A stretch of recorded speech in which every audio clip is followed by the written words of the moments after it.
إن الحمد لله الحمد لله نحمده ونستعينه ونستغفره ونؤمن به ونتوكل عليه ونعوذ بالله من شرور أنفسنا ومن سيئات أعمالنا من يهده الله فلا مضل له ومن يضلل فلا هادي له أي فلن تجد له وليا مرشدا وأشهد أن لا إله إلا الله وحده لا شريك له أي هو الذي لا ند له ولا ند له لا مثل له ولا مثيل له لا وزير له ولا شكيل له لا شكر له ولا شبيه له وهو الواحد الفرد الصمد لم يلد ولم يولد ولم يكن له كفوا أحد وأشهد أن سيدنا ونبينا وبشيرنا ونذيرنا وطبيبنا وطبيب قلوبنا وطبيب أرواحنا وحبيبنا وحبيب ربنا محمدا عبد الله ورسوله أرسله بالحق بشيرا ونذيرا وداعيا إلى الله بإذنه وسراجا وقمرا منيرا فقد قال الله تعالى في كلامه المجيد وفي فرقانه الحميد أعوذ بالله من الشيطان الرجيم بسم الله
তৈরি করে সবার আগে হাজিরা দেওয়ার তৌফিক দান করেছেন। এই জন্য কালিমাটা শুকর আদায় করা দরকার, দরকার কিনা? দরকার। তাই আমরা সমস্যরে জড়তা, হীনমন্যতা, অহংকার একদম উজাড় করে প্রাণ উজাড় করে আমরা একবার করি আলহামদুলিল্লাহ। ভাইরা আমার, রাসূল আকরাম সাল্লাল্লাহু আলাইহি সাল্লামের প্রতি লাখো কোটি দরুদ সালাম আমাদের এই প্রান্ত থেকে আমরা প্রেরণ করছি। আমরা পড়ে নেই সাল্লাল্লাহু আলাইহি ওয়াসাল্লাম। এবং দুনিয়ার সেই শুরু থেকে আজ পর্যন্ত হক কথা বলার কারণে, হক পথে চলার কারণে, অন্যায়ের বিরোধ করার কারণে, অন্যায়ের বিরোধিতা করার কারণে গ্রামে গঞ্জে শহরে প্রান্তরে যত জায়গায় যত ভাই বিপদে মুসিবতে আছেন, আল্লাহ তাআলা যাতে করে তাদেরকে সাহায্যকারী প্রেরণ করেন এবং তাদের উপর যারা জুলুম করেছে তাদের জন্য যাতে আল্লাহ তাআলা হেদায়েত দান করেন তাদেরকে। আমরা বলি আমিন, আমিন। ভাইরা আমার, যার হেদায়েত নসিব আছেন আমরা 1000 বার বলি আল্লাহ আপনি তাদেরকে হেদায়েত দান করেন। আপনার পবিত্র কোরআনে রাসূল সাল্লাল্লাহু আলাইহি ওয়াসাল্লামের আনিত যে হিদায়াত আপনি তাদেরকে দান করেন, তারা যাতে করে তারা আপনার আলোর দিকে চলে আসে। আর যদি হেদায়েত নসিবে না থাকে আমরা দোয়া করি আল্লাহ তাআলার কাছে এই সমস্ত যারা এই দুনিয়ার প্রান্তরে বিভিন্ন প্রান্তরে এই সমস্ত অন্যায় জুলুম করে যাচ্ছে, হ্যাঁ, আল্লাহ তাআলা ওদেরকে এই জমিনে আর চলাচল করার জন্য যাতে কোনো তৌফিক দান না করেন। এরা হলো দুনিয়ার কাসরা, এই কাসরাগুলো আল্লাহ তাআলা পরিষ্কার করে ফেলে দেয়। ভাইরা আমার, আমি আপনাদের সম্মুখে আল্লাহ তাআলার কোরআনের 114টি সূরা 111 নম্বর সূরা তেলাওয়াত করেছি। 5টি আয়াত বিশিষ্ট একটি সূরা ছোট্ট। এই সূরাতে আল্লাহ তাআলা কেন নাযিল করেছেন, সূরাতে কি বলা হয়েছে, সামান্য সময় বেশি হাতে নাই, যাতে করে আল্লাহ তাআলার কাছে তৌফিক চেয়ে নিচ্ছি যাতে করে এই দুনিয়ার জন্য এই সূরার মধ্যে যে কথাগুলো অতি জরুরি দরকার সেই কথাগুলো যাতে আমার মুখ দিয়ে বের করেন। তার কারণ হয়তো আল্লাহ তাআলা এই পবিত্র ঘরের এই পবিত্র মিম্বারেই বসে আছি, আল্লাহ তাআলা যাতে আমাকে এই সাহায্য করেন। আমরা বলি আমিন, আমিন। ভাইরা আমার, আল্লাহ তাআলা বলেন আউযু বিল্লাহি মিনাশ শাইতানির রাজীম, বিসমিল্লাহির রাহমানির রাহিম।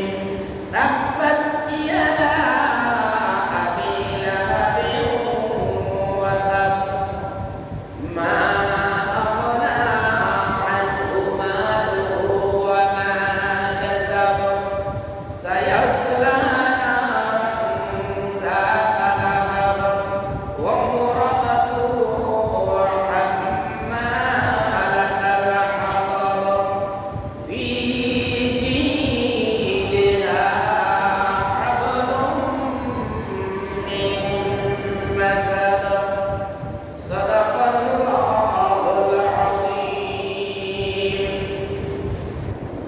আলহামদুলিল্লাহ, এই সূরা যে সূরাটি আমি তেলাওয়াত করেছি এই সূরাটির নাম হলো সূরাতুল লাহাব। বলেন ভাই, এই সূরাটির নাম কি? সূরাতুল লাহাব। এই সূরার মধ্যে 5টি আয়াত আছে। কয়টি আয়াত? 5টি আয়াত আছে। এই সূরাটি হলো 111 নম্বর সূরা।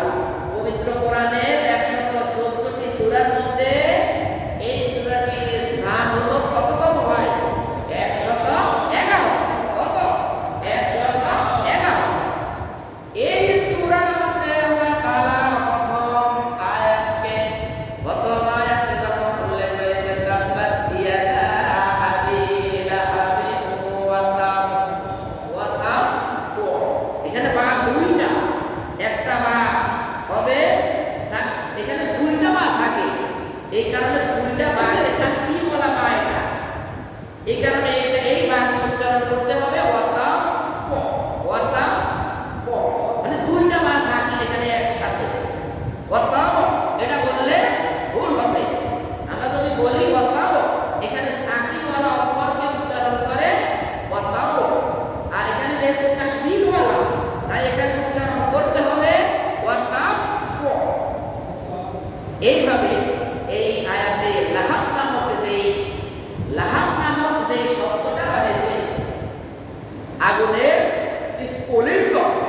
মানে একটা লোক আরবে, তার নাম আবু লাহাব। সেই আবু লাহাব, সেই লাহাব শব্দ থেকে এই সূরাটির নামকরণ করা হয়েছে সূরাতুল লাহাব। লাহাব শব্দের অর্থ হলো আগুনের স্ফুলিঙ্গ, মানে লাল টুকটুকে একটা লোক ছিল, তার নাম ছিল আবু লাহাব। তিনি ছিলেন রাসূলুল্লাহ সাল্লাল্লাহু আলাইহি ওয়াসাল্লামের বংশধর, রাসূলুল্লাহ সাল্লাল্লাহু আলাইহি ওয়াসাল্লামের আপন চাচা। এই আপন চাচা যখন ঘরের ভিতরেই থাকে, শত্রু তখন যে কি যে মুসিবত, কি যে কষ্ট, যার ঘরে শত্রু ঘরে আছে সে ছাড়া কেউ এটা বুঝে না। ভাইরা আমার, আল্লাহ তাআলা এই সূরার প্রথম আয়াত থেকে এই সূরাটির নামকরণ করা হয়েছে। এই সূরাটি নাযিল হয়েছে মক্কার এমন এক সময়ে, যে সময়ে রাসূলুল্লাহ সাল্লাল্লাহু আলাইহি ওয়াসাল্লামের প্রতি যারা ঈমান আনয়ন করেছেন, যারা রাসূলুল্লাহ সাল্লাল্লাহু আলাইহি ওয়াসাল্লামের দলের মধ্যে বেড়েছেন, তাদেরকে যেখানে পায় সেখানেই মারো, আগুনের মধ্যে পালাও, পাথর দিয়ে মারো, পাথর পিঠের নিচে দাও এবং পাথর বুকের উপরে দাও।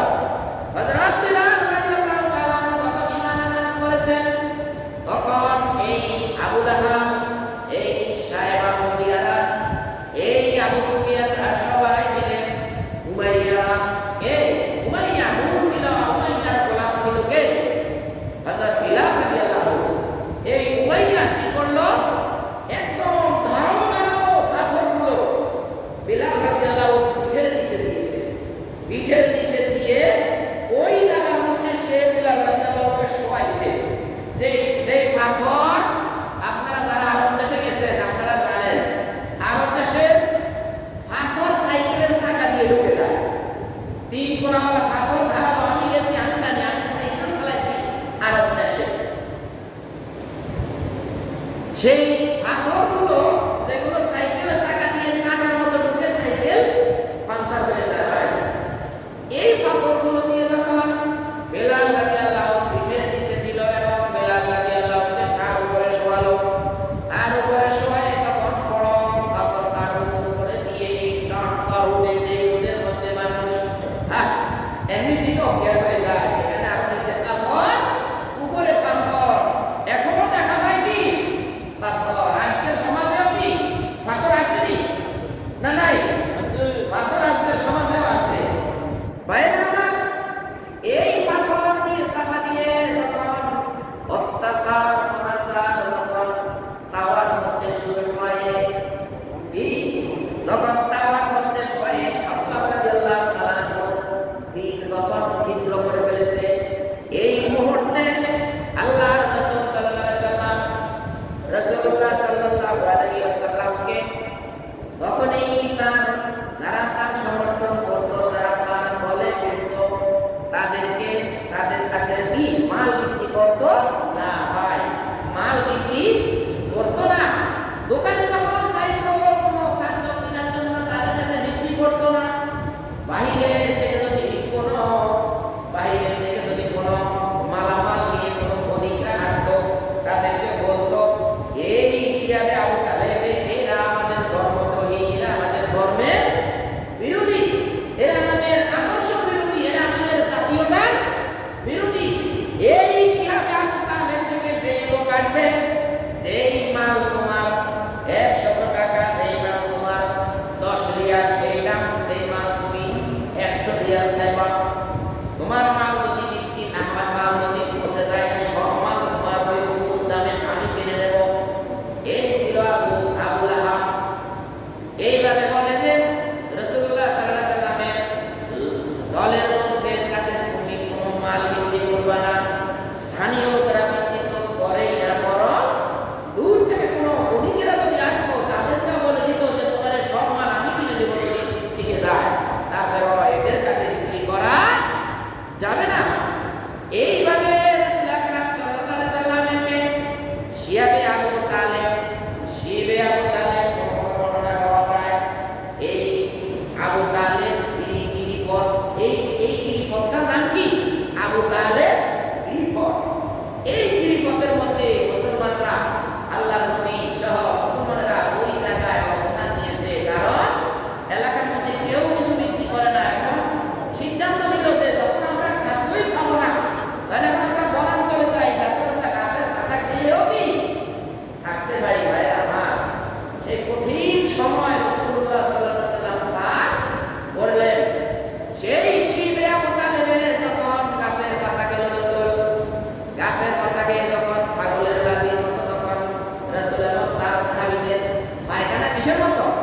ছাগলের লাভের মতো পাকা খাইলে যা হয় তাহা।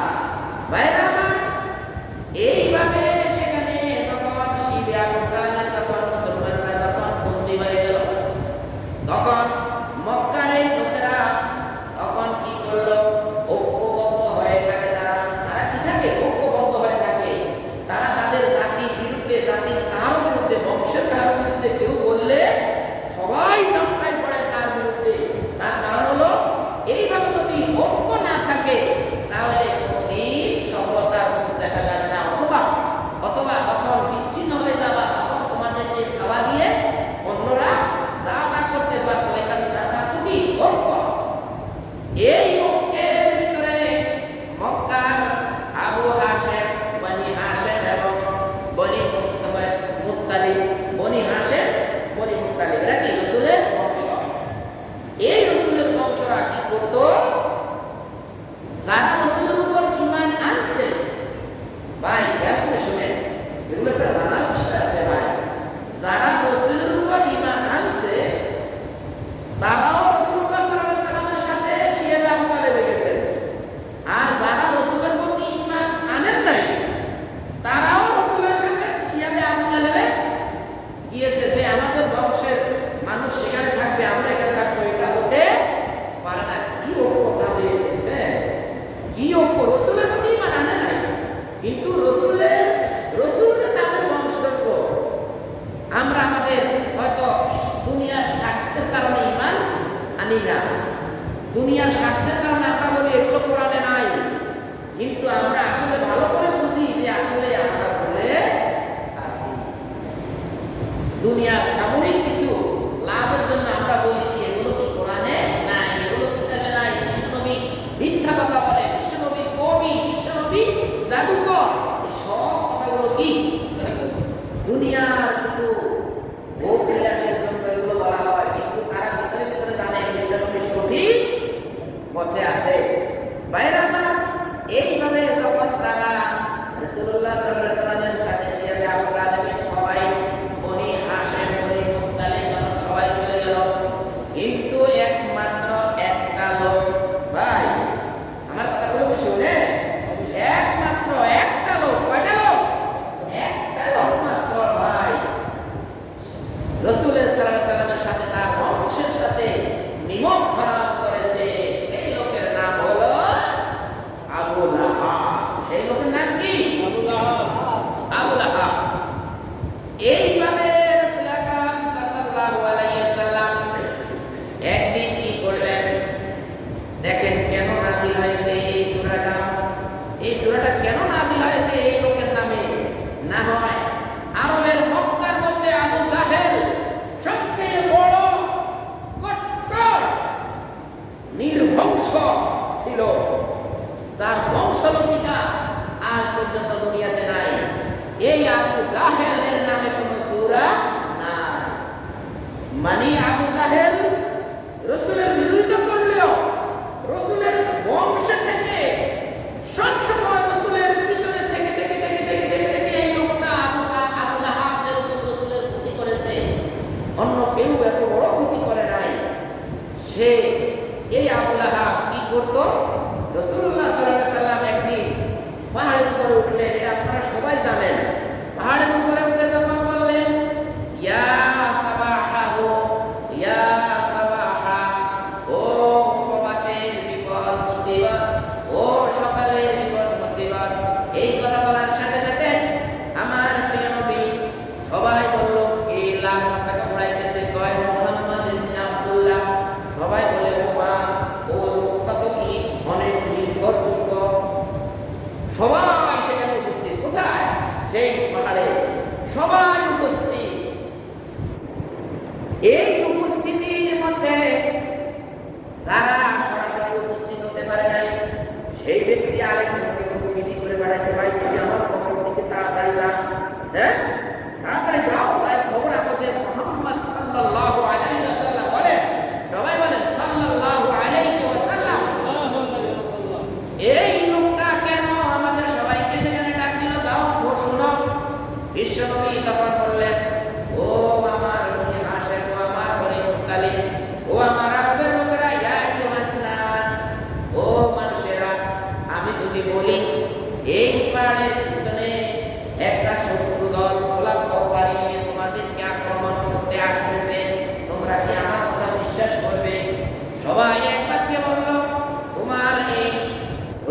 20 বছর বয়সে একটা মিথ্যা কথা বলেছ, এইরকম কোন ডকুমেন্টস আমাদের হাতে নাই। তখন মক্কার লোকেরা বলল যে কি হয়েছে বলো, অবশ্যই আমরা তোমার কথা বিশ্বাস করব। তখন রাসূল আকরাম সাল্লাল্লাহু আলাইহি সাল্লাম বললেন, যদি তোমরা আমাকে এইভাবে বিশ্বাস করো, এইভাবে যদি বিশ্বাস করো আমাকে, আমার উপরে যদি তোমাদের এতটুকু ফেথ থাকে, বিশ্বাস থাকে, ঈমান থাকে, তাহলে তোমরা লা ইলাহা ইল্লাল্লাহ বলো, আল্লাহ তাআলা ছাড়া কোনো মাবুদ নাই, আল্লাহ তাআলা ছাড়া লা ইলাহা কোনো আইনদাতা বিধানদাতা লালনকর্তা পালনকর্তা নাই, এই কথা তোমরা বিশ্বাস করো, তাহলে তোমরা সফলকামী হবে।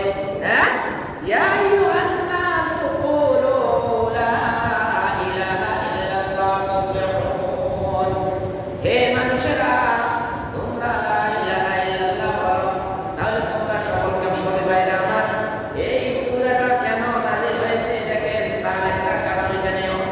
সবাই রাসূলুল্লাহ সাল্লাল্লাহু আলাইহি সাল্লামকে বকাঝকা করতে করতে তাদের বিভিন্ন স্বাধীনতার বিরুদ্ধে, কি তাদের স্বতন্ত্রতার বিরুদ্ধে, তাদের এই মক্কার পূর্বের ধর্ম, সেই ধর্মের বিরুদ্ধে রাসূলের কথা, কাবা ঘরে 360 দেব-দেবী, সেই দেব-দেবীর বিরুদ্ধে কথা, কি ভাই, এই দেব-দেবীর বিরুদ্ধে কথা বলার কারণে বাকিওয়ালারা যারা রাসূলের পক্ষে ছিল, তারা ছিল, বাকিওয়ালারা রাসূলকে গালিগালাজ করতে পারেনি, চলে গেল। কিন্তু একটা লোক, কি একটা লোক শুধু সেখানে পাথর নিল, পাথর নিয়ে সেখানে কি বললো ভাই, পাথর নিয়ে বললো, তাব্বাত লাকা ইয়া মুহাম্মদ, হে মুহাম্মদ তোমার ধ্বংস হোক, তোমার ধ্বংস হোক। তুমি কি এই জন্য কি আমাদেরকে এখানে আমাদেরকে এখানে কি তুমি এই জন্য জমা করেছ? হ্যাঁ, তুমি আমাদেরকে এই জন্য এখানে জমা করেছ, তোমার ধ্বংস হোক। সেই আবু লাহাব বলল, তাব্বা লাকা আলিহাযা জামাআতানা, এই জন্য তুমি আমাদেরকে এখানে জমা করেছ, একত্রিত করেছ, সমাবেশ করেছ, সম্মেলন করেছ, এইটা দিয়ে এই জন্য, এই বলে পাথর রাসূলকে নিক্ষেপ করলো, রাসূলের মাথা ফাটাই ফেললো। ভাই, এবার দেখছেন তারপর ইয়াদা আবি লাহাব কেন নাযিল হয়েছে, এই সকল কারণ। রাসূল আকরাম সাল্লাল্লাহু আলাইহি ওয়াসাল্লাম যখন মক্কার বাজারে যেতেন দাওয়াতি কাজের জন্য, সবাই কাছে যখন যেতেন, রাসূল বললেন, আল্লাহ তাআলা বললেন যে তুমি কি ওয়া আনজির আশীরাতাকাল আকরাবিন, তুমি তোমার নিকটবর্তী লোকদেরকে তুমি আল্লাহ তাআলার ভয় প্রদর্শন করো। ভাইরা আমার, রাসূলুল্লাহ সাল্লাল্লাহু আলাইহি ওয়াসাল্লাম এই আল্লাহ তাআলার আদেশ পেয়ে তখন আস্তে আস্তে যখন বাইর হয়, সেই দিকে বাইর হয়, আবু লাহাব পিছনে পিছনে আসে। রাসূল বলে, তোমরা এক আল্লাহর প্রতি বিশ্বাস করো, এক আল্লাহ ছাড়া অন্য কোনো কিছু নাই। একটা বিশ্ববিদ্যালয়ের প্রিন্সিপাল থাকে কয়জন? একজন। হ্যাঁ, চ্যান্সেলর থাকে কয়জন? একজন। ভাইস চ্যান্সেলর থাকেও একজন, সুপার থাকে একজন। এইভাবে একটা মসজিদে সাধারণত ইমাম একজনই থাকে, সাধারণত কেউ হয়তো বেশির জন্য কোনো জায়গায় হয়তো দুইজন থাকে, কেউ এইদিকে কেউ এইদিকে, কোনো মসজিদে 4 জনে 4 জমা পড়ায়। যাই হোক, সর্বোপরি আল্লাহ তাআলা বলেছেন, লাউ কানা আলিয়াতুন ইল্লাল্লাহ লা ফাসাদাতা, আল্লাহ ছাড়া যদি কোনো জমিনের মধ্যে কোনো 2 জন ইলা থাকতো, তাহলে আসমানের মধ্যে কি ঝগড়া বেঁধে যেত। একজন বলবে আজকে আমি বৃষ্টি দেব, আরেকজন বলে যে না, এখন পাকা ধান মাঠের মধ্যে, এখন বৃষ্টি দেব না। কি আসেনি এরকম? মাঠে ধান পাকা, বৃষ্টি আসতেছে, ওইখানে তো 2 এলাবাজি বলতো যে আজকে একজন বলতো বৃষ্টি দেব, আরেকজন বলতো না, পাকা ধানে বৃষ্টি দেওয়া যাবে না। এইভাবে আল্লাহ তাআলা বলেন, লা ফাসাদাতা, 2 জনের ঝগড়া বেঁধে যেত। এইভাবে রাসূল যখন এক আল্লাহর ইবাদত করার জন্য এক আল্লাহর দিকে মানুষকে ডাকা শুরু করলো, পিছনে পিছনে আবু লাহাব এসে বলল, হাযা কাযাব, এই লোকটা মিথ্যাবাদী, এই লোকটা মিথ্যুক। তখন মানুষ জিজ্ঞেস করতো, এই পিছন থেকে যে মিথ্যুক বলতেছে, এই লোকটা কে? এই লোকটা এর আপন চাচা। হলো কি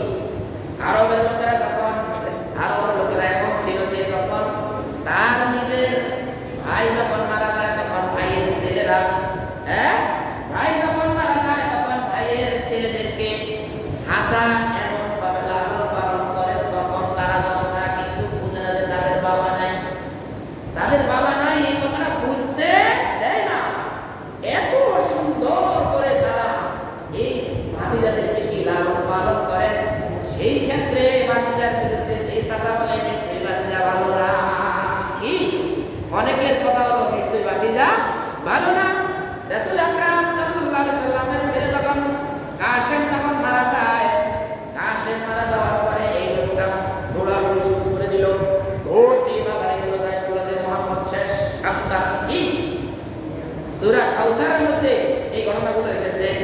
এই সূরার মধ্যে সেই কথাগুলো আছে যে যখনই রাশেদ মারা গেল, রাশেদ মারার সাথে সাথে যখন আব্দুল্লাহ মারা গেল, তখন এই দুইজন ছেলে, রাসূলের বড় ছেলে, রাসূলের দ্বিতীয় ছেলে, রাসূলের তৃতীয় ছেলে ইব্রাহিম, এইভাবে যখন মারা গেল, তখন এই লোকটা মাসায় তালি দিতে দিতে তখন মক্কার বাজারে গিয়ে বলল, যেখানে কি মানুষ দুঃখ প্রকাশ করে সেখানে আর লোকটা কুলুনি দিতে দিতে আনন্দ করতে করতে বাজারের মধ্যে গেল। ভাই, এইভাবে সেই রাসূলের যত কষ্ট রাসূলকে দেওয়া সব কষ্টগুলো সে দিয়ে দিল। এইভাবে হাজারো হাজারো ঘটনা এই লোকটা রাসূল সাল্লাল্লাহু আলাইহি সাল্লামের পিছনে করেছে। আমাদের সময় নাই, তাই আমরা সূরার দিকে ফিরে আসি। আল্লাহ তাআলা বলেন, মক্কার এত লোক, মদিনার কত শত লোক রাসূলুল্লাহ সাল্লাল্লাহু আলাইহি সাল্লামের বিরোধিতা করেছে, অথচ তাদের কথা কোরআনে আসে নাই। এই আব্দুল্লাহ, এই আবু লাহাবের কথা কোরআনে কেন আসলো? আল্লাহ তাআলা বলেন, তাব্বাত ইয়াদা আবি লাহাবিন ওয়া তাব, ধ্বংস হোক, তাব্বাত ধ্বংস হোক ইয়াদা দুই হাত আবি লাহাবের, আবু লাহাবের দুই হাত ধ্বংস হয়ে গেছে। তাব্বাত মাজির সিগা, পাস্ট টেন্সের সিগা, ভেঙে গেছে দুই হাত। কি? আবু লাহাবের দুই হাত ভেঙে গেছে। ওয়া তাব্ব, এবং সে নিজেও ধ্বংস হয়ে গেছে, সে নিজেও একদম নিরাশ হয়ে গেছে। ভাইরা আমার, এই যখন সূরাটা যখন নাযিল হয়, এইখান দিয়ে ঘটে গেল আবার বদরের যুদ্ধ। এই সূরাটা নাযিল হওয়ার কিছুদিন পরেই রাসূলের হিজরত। কি? এই সূরাটা নাযিলের কিছুদিন পরেই রাসূলের হিজরত। এই হিজরতের পরে যখন বদরের যুদ্ধ ঘটে, তখন এই আবু লাহাবকে যারা তুষ মারত, কি বলতো, আমি তোদের সাথে আছি, কর এতে অপমান, কি এতে অপমান কর। তখন যারা এই আবু লাহাবের পিছনে পিছনে থেকে তুষ মারত, এই সব আবু লাহাবের বেতার তারা যারা, আবু জাহেল, উতবা, সাইবা প্রভৃতিরা, সাহাসে আবু জাহেল সহ বড় বড় লিডার, যারা যদি বলছে যে তোদেরকে এই অঞ্চলে থাকতে দেব না, কি ভাই, আল্লাহ রাসূলকে বলছে যে তোমাদেরকে মক্কায় থাকতে দেব না, থাকতে দেব না তো দিয়েই নেই, তো বাইরে করে দিচ্ছে। এগুলো খালি তখন ছিল, এখন নাই মনে হয়। হ্যাঁ, এখন নাই মনে হয়। ভাই, আল্লাহর কাছে ফিরে আসেন, আল্লাহর কাছে ফিরে আসেন। আপনার সাথে কেন ওদের সাথে মিলে?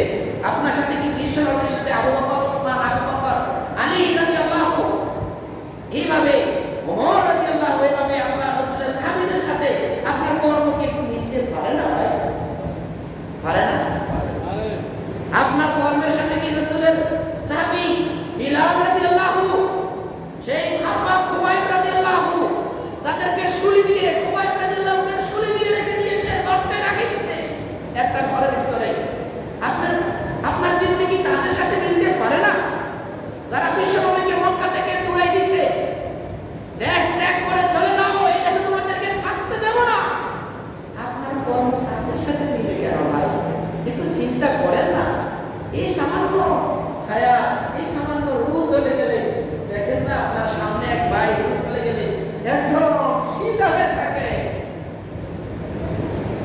হ্যাঁ, পুরা সিধা হয়ে যায় না ভাই, পুরা সিধা হয়ে যায়। তখন কি বলা যায় না যে এই সিধা থেকে একটু উঠে বলা যায় না যে তোমাদের জায়গা এই অঞ্চলে হবে না, যাও যাও, এই অঞ্চল ছেড়ে অন্য অঞ্চলে চলে যাও। একটু ওইখান থেকে উঠে যদি বলতো, তাহলে আমরা দেখতাম যে কিছু শক্তি আছে। সব মিলিয়ে এই আবু লাহাব, তার সাথে যে 12-14 জন, কি 14 জনের দ্বারা ছিল চার সাইডে বদরের যুদ্ধে সব দালালকে মুসলমানরা ফাঁসি করে বদরের ডুবে পালাইছে। এই দ্বারা তার হাত ধ্বংস হওয়া দ্বারা তার সুসাইডের সকল শক্তি ধ্বংস হয়ে গেছে। ভাই, একদিন তার দু হাত, একদিন সে টয়লেটে ঢুকছে, টয়লেটে ঢুকার পরে বাইরে হওয়ার পরে দেখলো যে তার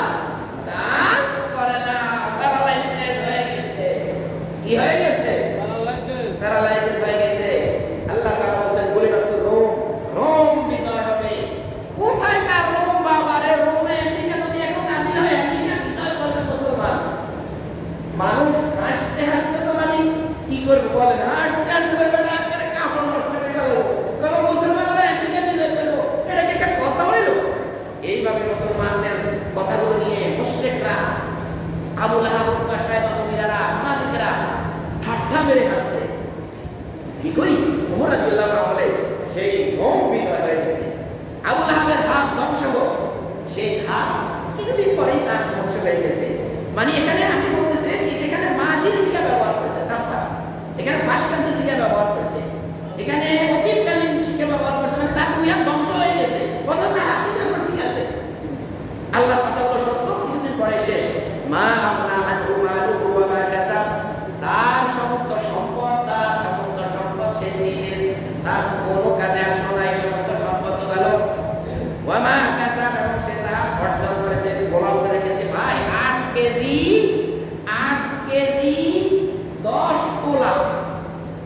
10 তোলা স্বর্ণের মালিক ছিল। এটাকে বলা হতো কিন্তার। এই আবু লাহাব আরবের সেরা ধনী, 2-5 জনের মধ্যে আবু লাহাব একজন। এই সম্পদ তার কোনো কাজে আসলো না। সায়াসলা নারান, আল্লাহ তাআলা বলেন ওসিলেই আমি তাকে জাহান্নামের আগুনে ঢুকাবো। যা তারা হবে যে আগুন স্ফুলিঙ্গ হবে, সব করে উঠে ঠুস শুধু সেখানে ভিতরে। এইভাবে তখন এই আগুন যা তারা হবে ওয়ামরাতুহু, যেই ফাঁকিবাজি করে মানুষের নিকট থেকে দুর্নীতি করে হারামি করে এনে যেই স্ত্রীকে তুমি খাওয়াইছো, হে আবু লাহাব, এই স্ত্রীকেও সেই দিন আমি জাহান্নামে নিক্ষেপ করব। হাম্মালাতাল হাতাব, যেই স্ত্রী লাকড়ি বহন করতো।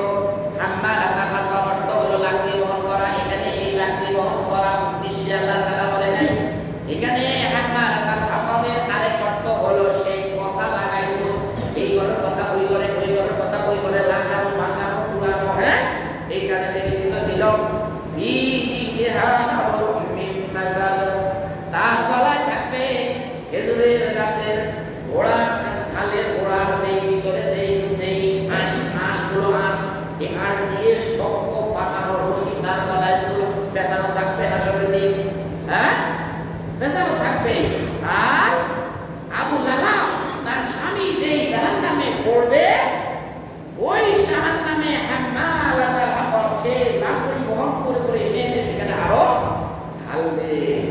এক মুফাসসির ইনকাম এই মতামত দিয়েছেন। ভাইরা আমার, তো জিদন অর্থ হলো গলার হার। এই মহিলা জালিরা, এই মহিলা বলে যে আমার এই গলার হার বিক্রি করে আমি মুহাম্মাদের বিরুদ্ধে, আমরা বলি সাল্লাল্লাহু আলাইহি ওয়াসাল্লাম, এই মুহাম্মদ সাল্লাল্লাহু আলাইহি ওয়াসাল্লামের বিরুদ্ধে সে এই টাকা ব্যয় করবে। তারপরেও কি সে তাকে দেখে ছাড়বে। এইভাবে তার গলার মধ্যে যে হার ছিল, সে হারের পরিবর্তে জাহান্নামের আগুন দ্বারা খেজুরের রশি। তৎকালে কিন্তু আপনারা এখন জাহাজ বানান যে রশি দিয়ে ওটা, এখন যদি না জানেন তো হয়তো জাহাজ বানান যে রশি, এই রশি তার গলায় পেঁচানো, তখন ওই রশিটাই ছিল সবচেয়ে শক্ত পরিচিত। এই জন্য ওই রশিটার কথা আল্লাহ তাআলা এখানে আনছেন। তার গলার মধ্যে পেঁচানো থাকবে হাবলুন রশি মিন মাসাদ, খেজুর গাছে ঢালের গোড়ার যে আঁশগুলো আছে, ওই আঁশগুলোকে থেতলে এই রশিগুলো বানানো হয়। তাই এইভাবে আল্লাহ তাআলা তাকে পুরস্কারটা দিবেন। তাই আমরা আসি, আমাদের আল্লাহ তাআলা আমাদেরকে কবুল করুন। আল্লাহ তাআলা আমাদেরকে আবু লাহাব, উতবা, সাইবা, মুগিরাদের কাতারে যাতে আমাদেরকে না রাখেন। ভাই আমরা বলি আমিন। আমরা যাতে বিশ্বনবী মুহাম্মদ সাল্লাল্লাহু আলাইহি ওয়াসাল্লাম, আবু বকর, ওসমান, আলী, হায়দার এদের পক্ষে যাতে আমরা এদের পন্থার সাথে আমাদের কর্ম মিলে আমাদেরকে আল্লাহ